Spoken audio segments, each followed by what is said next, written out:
Vibrant music teaching. Proven and practical Tips, strategies, and ideas for music teachers. This is episode 32 of the Vibrant Music Teaching Podcast. I'm Nicola Canton, and in this show I want to help you find your music teaching curriculum.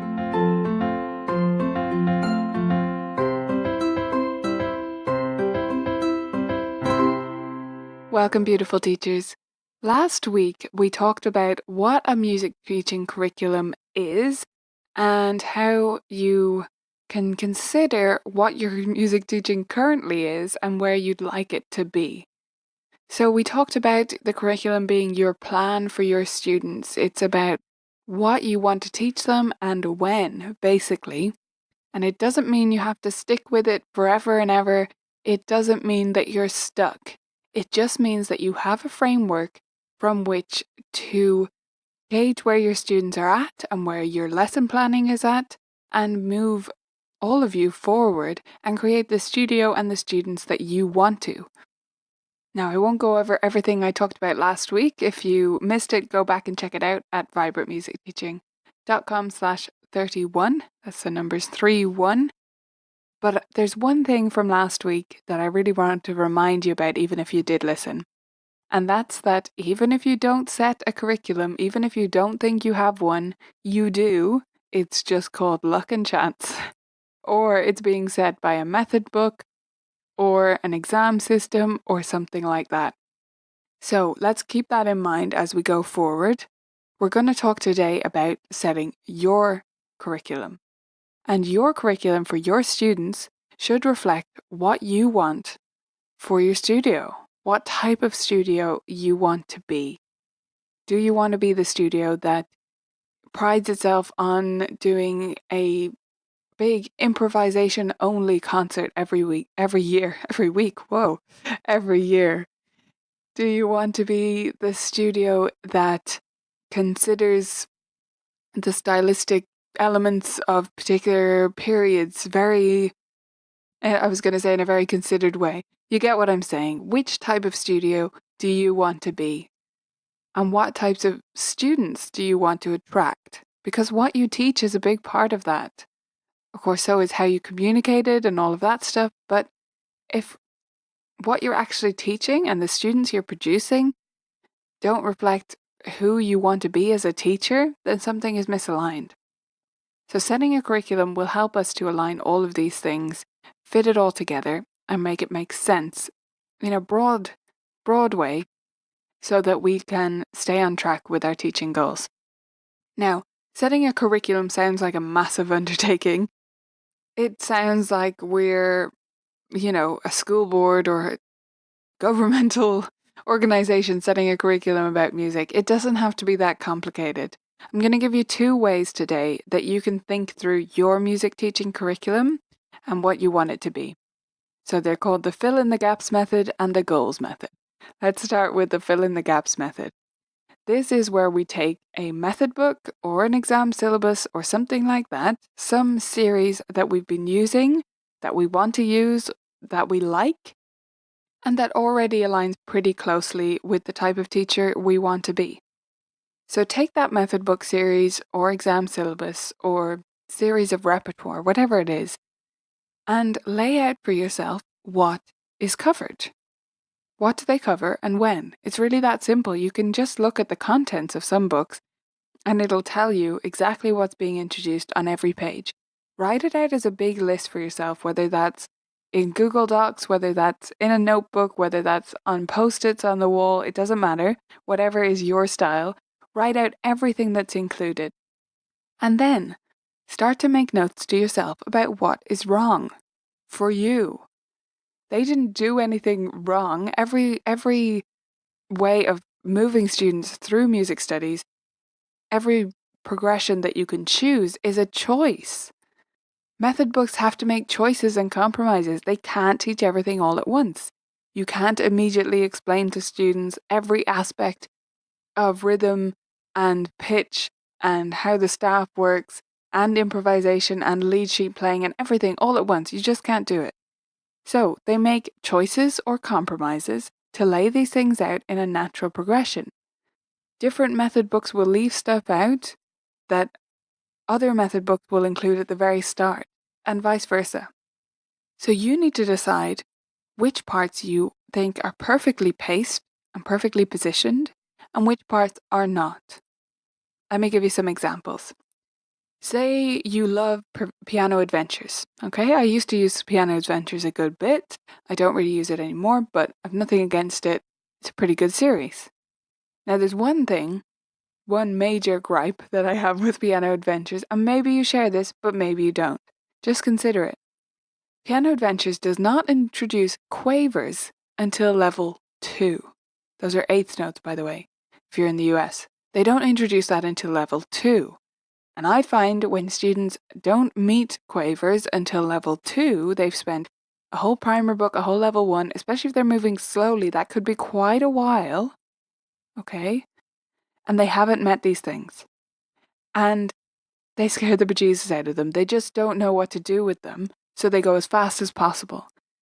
And I found that happening again and again with students when I did Piano Adventures. Now, this is not a complaint session about Piano Adventures. Like I said, there's nothing in particular that I find terrible about it. I don't think you're a terrible teacher for using it. I'm just giving an example from something I know. There would be these types of things in every single method, depending on you and how you see things and how your students develop.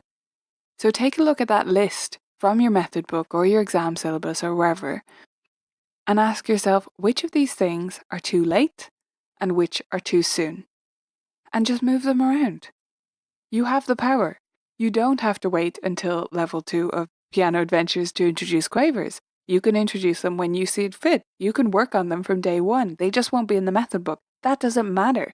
There are other ways to introduce things. You can do games. You can do rhythm activities in this case. You can do composition. You can do all sorts of things to address this. But if you don't know and you don't think about it and work through this process, then you're not going to move them. You're always going to be a little bit annoyed when you get there, and your students aren't going to be where you'd like them to be at that stage. So that's one example. Let me give you another, and I used this last week a little bit. My scale levels, right?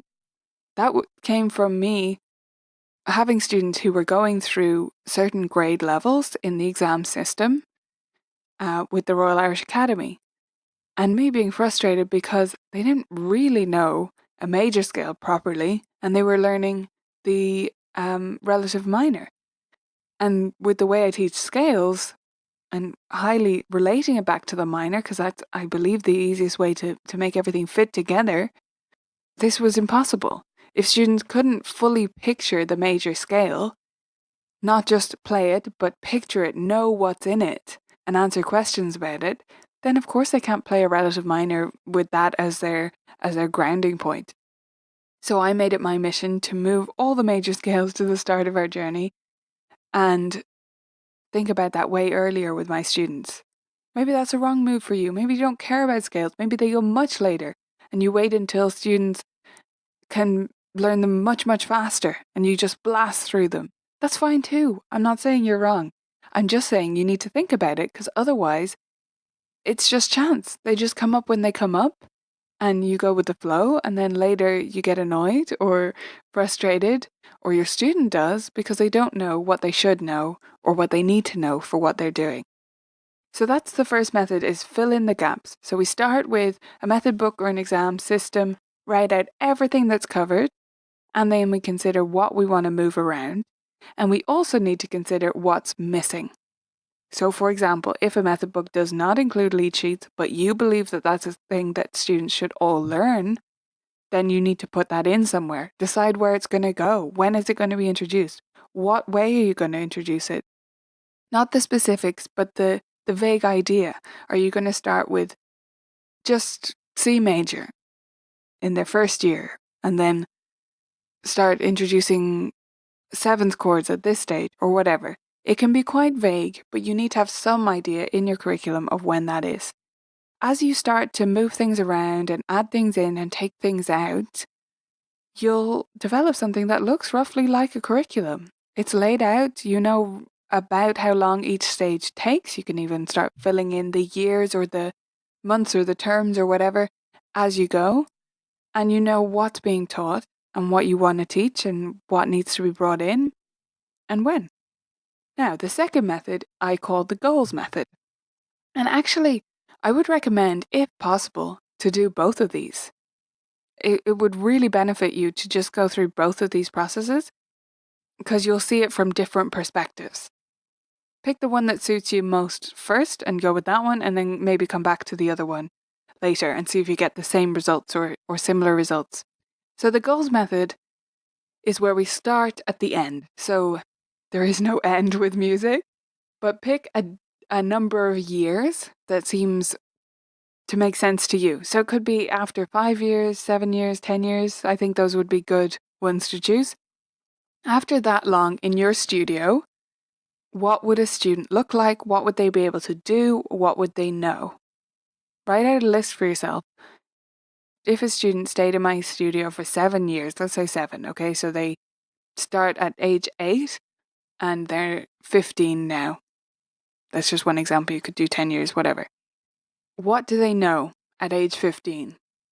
And this is sort of not an ideal student in the sense of an uber talented, amazing student, just a student who practices reasonably well and follows your advice reasonably well, okay? An averagely good student. What do they know at age 15 after studying with you in your studio for 7 years? Write out a list and then work backwards. So if they know that after 7 years, if they can do that after 7 years, after 4 years, after 6 years, what do they need to be able to do and to know? And you can work back all the way until it's after 1 year. And maybe you can break down that first year after 6 months. What do they know and what can they do? Thinking about the end goal, that is the end goal after a specific period of time in your studio that you think a student might actually stay before moving on to a new teacher. Think about that and work backwards from the results. Because you should have a result in mind. Yes, that specific student may end up loving rock music and you go completely on a tangent. That's fine. This is just a framework to base all of this stuff off, and it does make a difference to how you teach and how conscious you are of where you're going. Just give it a try. Either try the fill in the gaps method or the goals method and see where you get to, and then try the other one. It's a really good exercise to do, and it might help you to clarify what you think about your studio. It might clarify even your marketing messaging. It might just free up so much headspace for you if you lay all this out on paper. So block off some time, hopefully this week, to set all this out for yourself and let me know how you go with it. There's a couple of other resources I want to mention before I let you go. The Piano Tracks Project is a website that I'm somewhat familiar with, and she has basically tried to set out a curriculum for you. Now, what I don't actually recommend you do is use this as your curriculum, but it might be another good starting point for you. See what you agree with, see what you disagree with, and combine that with the other methods we've talked about today to come up with your curriculum. The other thing I wanted to mention is the Piano Power Booster 1, because this is basically kind of a curriculum in a sense. Piano Power Booster 1 is the course that was just released on VMT, and it is a 40-week lesson plan that will take you through everything but the pieces. So I don't believe method books or exams or anyone should control what you teach, or me. But if you think about all the other stuff outside of actual repertoire, such as oral and rhythm and technique and theory, and plan that out based on your goals, you'll arrive at something like the Piano Power Booster 1, and that's what I've done. So this lays out everything that you would want to teach in the first year with games and activities that you can incorporate directly into your lesson, or you can pick apart and create your own curriculum and your own plans from it. There are videos to walk you through each step of the way and super clear lesson plans to help you along as well. So I hope you'll check that out if you're a member, and if you're not, of course, you can sign up and get access to that and everything else instantly. Next week, I'm going to be talking about lesson planning. So we're going down into the minutiae now that we've looked at the big picture. So I highly recommend you do this curriculum exercise before we get to next week's episode so that you have this perspective, this big picture stuff. And then we'll get down into the details next week of how you actually lesson plan week to week, month to month. The show notes for today's episode are at vibrantmusicteaching.com/32. That's the numbers 32. And the curriculum kickoff, our 5-day lesson planning challenge, is going to kick off this Friday. That's the 1st of March, and it's going to be a 5-day challenge. I'm really looking forward to joining all of you for this. There are going to be live workshops every day and emails to talk you through each of the stages and work through this process so you can improve your lesson planning. So the podcast will fit right in with that next week, and I hope you'll join me for the challenge. You can just go to the blog or to the Vibrant Music Teaching site where this podcast is and sign up there using the widget, or you can go directly to vibrantmusicteaching.com/kickoff. That's all one word to sign up today and join me on Friday. I'll see you then.